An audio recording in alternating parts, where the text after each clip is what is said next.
Selamat pagi, salam sejahtera untuk kita semua. Yang saya hormati, Bu Putih Febiasari, Sarjana Ekonomi, Magister of Science. Perkenalkan, nama saya Marcel Sano dari kelas M1. Di sini saya akan memaparkan jurnal yang dimana judul jurnal yang saya ambil yaitu Strategi Peningkatan Pasca COVID-19 untuk menguatkan daya saing UMKM di kawasan pariwisata Jambi. Kita masuk di latar belakang. Mewabahnya COVID-19 pada bulan Maret 2020 mempunyai dampak yang signifikan di beberapa negara. Indonesia termasuk salah satu negara yang terkena dampaknya. Dan Badan Pusat Statistik 2021 melaporkan penurunan kinerja ekonomi negara sebesar 2,97% pada kuartal pertama pada tahun 2020. Diikuti penurunan lebih lanjut sehingga minus pada 5,32% pada kuartal kedua. Nah, dari tahun 2020 hingga 2021, perekonomian di bidang pariwisata juga mengalami penurunan akibat hmm, berkurangnya mobilitas warga negara. COVID-19 mengakibatkan penurunan omset bagi UMKM sejak akhir tahun 2019. Industri yang terkena dampak eh, adalah bidang pariwisata dengan memperlakukan pembatasan sosial berskala besar atau PSBB pada bulan Maret 2020 untuk mengurangi mobilitas masyarakat atau pergerakan produk. Di dalam bidang pariwisata, semua sektor mengalami kemunduran seperti agen perjalanan, akomodasi, gerai makanan, dan minuman, serta jasa hiburan. Karena UMKM berkontribusi signifikan terhadap perekonomian nasional, terhitung terhitung sekitar 60% PDB sebelum pandemi. Pemerintah telah memprioritaskan dukungan mereka untuk meningkatkan perekonomian Indonesia secara keseluruhan. Menurut Putra, UMKM harus berpikir ke depan dan merangkul seluruh masyarakat, memberi solusi bagi kemajuan bisnis dan organisasinya. UMKM berperan penting dalam mencapai tujuan pembangunan berkelanjutan, memberikan kesempatan kerja, mendorong inovasi bisnis, dan meminimalkan dampak negatif terhadap perekonomian.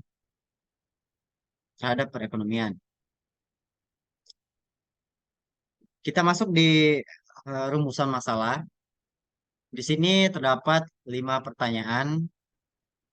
Yang pertama, apakah terdapat pengaruh produk terhadap daya saing strategis?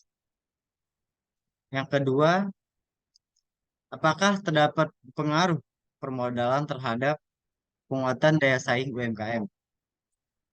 Yang ketiga, apakah terdapat pengaruh rantai pasokan terhadap penguatan daya saing UMKM?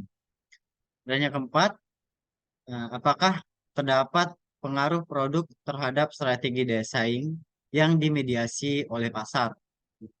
Dan pertanyaan yang terakhir, apakah terdapat pengaruh rantai pasokan terhadap strategi daya saing yang dimediasi oleh keterampilan? Kita lanjut di tujuan penelitian. Yang tujuan penelitian yang pertama yaitu untuk mengetahui adanya pengaruh produk terhadap daya saing strategis. Yang kedua, untuk mengetahui adanya pengaruh permodalan terhadap penguatan daya saing UMKM. Yang ketiga, untuk mengetahui adanya pengaruh rantai pasokan terhadap penguatan daya saing UMKM. Yang keempat, untuk mengetahui adanya pengaruh produk terhadap strategi. daya saing yang dimediasi oleh pasar. Dan yang terakhir, untuk mengetahui adanya pengaruh rantai pasokan terhadap strategi daya saing yang dimediasi oleh keterampilan. Kita masuk di hubungan antar variabel, di mana hubungan yang pertama yaitu produk yang berkualitas dan dipasarkan dengan baik dapat memperkuat daya saing UMKM. Nah, dan yang kedua, dengan modal yang cukup dapat memperkuat daya saing UMKM.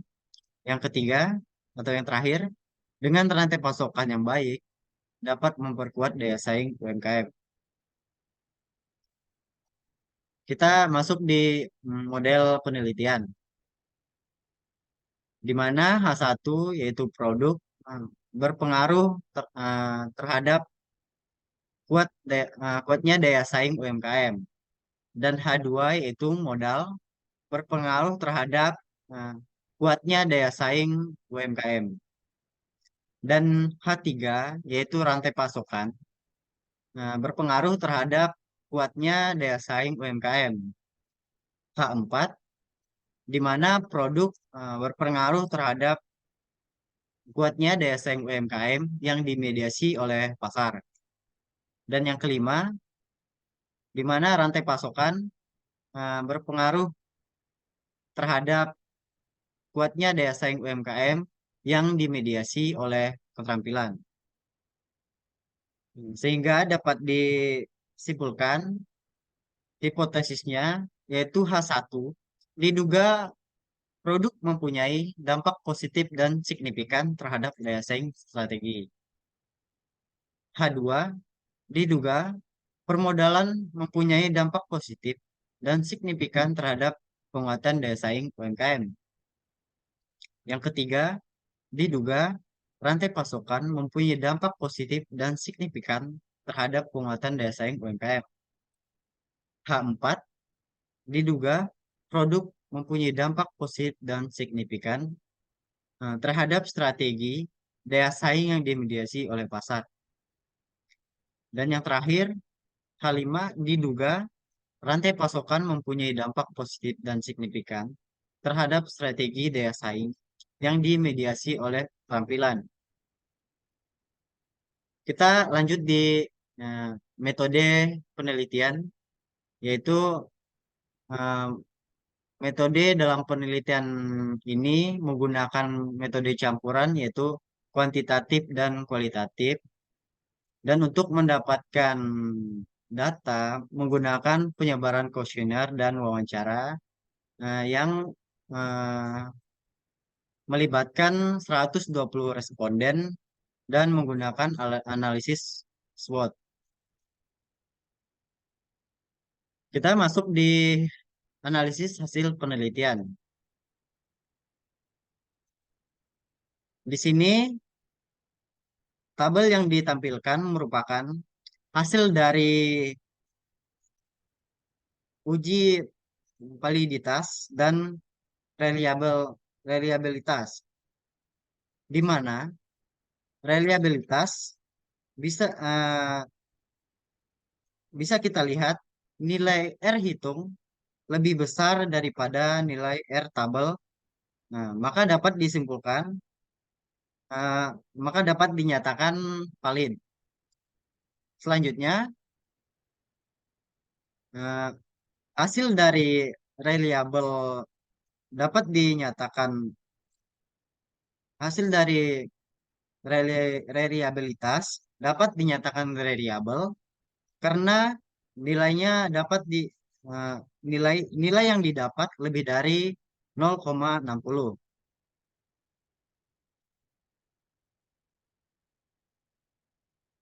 Kita lanjut di karakteristik, di mana di karakteristik mempunyai 3 poin, yaitu jenis kelamin, usia, dan status pernikahan. Untuk 73 responden pria mempunyai persentase sebesar 60,83%. Dan responden perempuan dan 47 responden perempuan dengan persentase 39,17%. Maka total dari karakteristik jenis kelamin untuk responden pria dan perempuan sebesar 120 responden dan persentase sebesar 100,00. Nah, di usia 20 sampai 30 tahun, eh, responden di usia 20 sampai 30 tahun mempunyai responden sebanyak 30 responden dan 35,00 dan persentase sebesar 35,00%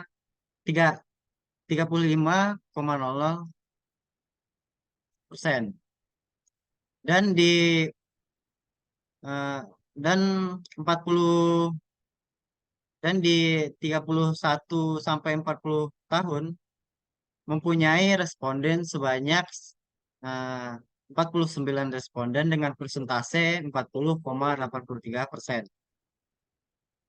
Dan di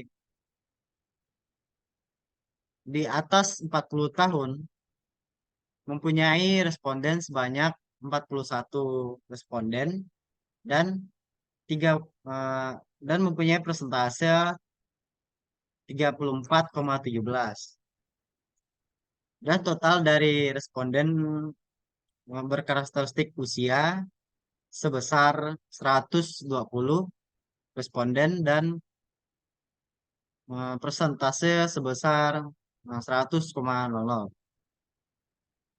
Ya, kita lanjut di karakteristik status pernikahan, di mana responden yang menikah sebanyak 85% dengan persentase 70,83%. Dan yang lajang mempunyai dan responden yang lajang sebesar 46 responden dan 29, mempunyai persentase sebesar 29,17%. Dan total dari karakteristik status pernikahan eh, respondennya total respondennya 120 responden dan 100 dan memiliki persentase 100,00. Kita masuk di hasil uji hipotesis, di mana H1 didukung karena produk mempunyai dampak positif dan signifikan terhadap daya saing strategis. Dan H2 didukung karena permodalan mempunyai dampak positif dan signifikan terhadap penguatan daya saing UMKM. H3 didukung karena rantai pasokan memiliki dampak positif dan signifikan terhadap penguatan daya saing UMKM. Dan H4 didukung karena produk mempunyai dampak positif dan signifikan eh, terhadap penguatan daya saing UMKM yang dimediasi oleh pasar. Dan H5 didukung karena rantai pasokan mempunyai dampak positif dan signifikan terhadap strategi daya saing yang dimediasi oleh keterampilan. Kita masuk di kesimpulan. Kajian ini memberikan model yang tepat untuk memperkuat daya saing UMKM di kawasan pariwisata pasca pandemi COVID-19, khususnya di lokasi-lokasi yang menjadi titik masuk dan kawasan transit bagi wisatawan.